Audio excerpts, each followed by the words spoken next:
আমরা বাঙালিরা সবসময় ঝাল ঝাল করে গরুর মাংস ভুনা বা কালা ভুনা বা আলু দিয়ে গরুর মাংসের ঝোল এগুলো খেয়ে আমরা অভ্যস্ত।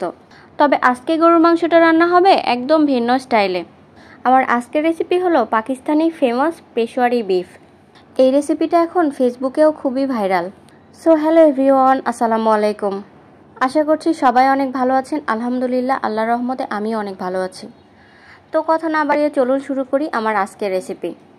পেশোয়ারি বিফ রেসিপির জন্য এখানে আমি 1.5 কেজি প্লাস গরুর মাংস নিয়েছি হাড্ডি সহ, আর সাথে নিয়েছি 7 থেকে 8টা আস্ত আলুটা শুধু খোসাটা ছাড়িয়ে নিয়েছি। আরও নিয়েছি আস্ত টমেটো, রসুন, পেঁয়াজ, আদা সবই আমি আস্ত নিয়েছি, শুধু আদাটা একটু বড় টুকরো করে কেটে নিয়েছি। সাথে দিয়েছি 3টি নাগা মরিচ। এবার কড়াইতে 2 চামচ পরিমাণ ঘি দিয়ে তারপরে আমি মাংসগুলো সব দিয়ে দিলাম। মাংসগুলো ঘিয়ের সাথে 2 থেকে 3 মিনিট ভেজে নেব, খুব বেশি টাইম ধরে আমি ভাজবো না। মাংসগুলো ভাজা হয়ে গেলে এবার আমি এর মধ্যে সবগুলো উপকরণ দিয়ে দিচ্ছি। প্রথমে আমি এক এক করে আলুগুলো দিয়ে দিচ্ছি, এরপরে আমি আস্ত পেঁয়াজগুলো দিয়ে দিচ্ছি, তারপরে দিয়ে দিচ্ছি রসুনগুলো। এই রেসিপিতে কোনো বাটা মশলা ব্যবহার করা যাবে না। এই রেসিপিতে আদা, রসুন, পেঁয়াজ সবগুলোই আস্ত দিতে হবে। এই তো এবার আমি দিয়ে দিচ্ছি বড় বড় টুকরো করে কেটে রাখা আদাগুলো। এরপর আমি দিয়ে দিচ্ছি আস্ত টমেটোগুলো। এরপরে আমি দিয়ে দিলাম 3টা নাগা মরিচগুলো কোনো কাটাকাটি করা যাবে না, একদম আস্তই দিতে হবে। মাশাআল্লাহ, এই রেসিপিটা খেতে যেমনই হোক দেখতে কিন্তু খুবই সুন্দর লাগছে। আর প্রথমে দেখতেই যেটা ভালো লাগে সেটা খেতেও ভালো লাগে। একদম লাস্টে আমি দিয়ে দিচ্ছি 1 মুঠ পরিমাণ কালো গোলমরিচ। এই রেসিপিতে আমি আর কোনো মশলা ব্যবহার করছি না।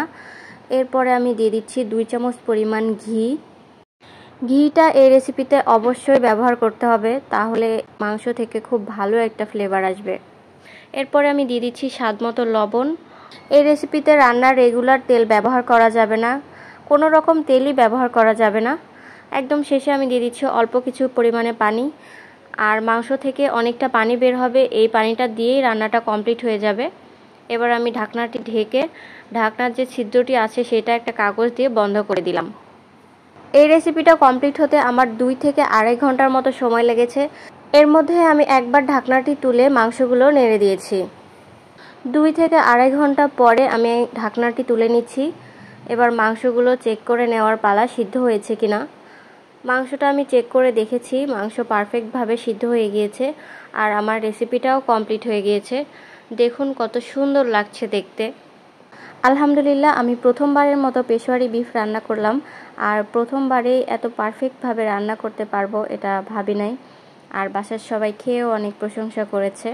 এই পেশোয়ারি বিফের রেসিপিটা আপনাদের খেতে কেমন লেগেছে আর আপনারা কে ট্রাই করেছেন বাসায় অবশ্যই কমেন্ট করে জানাবেন। আমার কাছে এর টেস্ট মোটামুটি লেগেছে, কারণ আমি ঝাল মশলা বাড়িয়ে দিয়ে মাংস ভুনা খাওয়াটা বেশি পছন্দ করি। যাই হোক, এটা ডিফারেন্ট একটা টেস্ট, খুব খারাপ লাগে নাই, ভালোই লেগেছে। আমার আজকের ভিডিওটি আপনাদের কেমন লাগলো অবশ্যই কমেন্ট করে জানাবেন। আজকের ভিডিওটি এখানেই শেষ করছি। দেখা হবে নতুন কোনো ভিডিওতে নতুন কোনো রেসিপি নিয়ে। সে পর্যন্ত সবাই অনেক ভালো থাকবেন আর আমার জন্য দোয়া করবেন। আল্লাহ হাফেজ।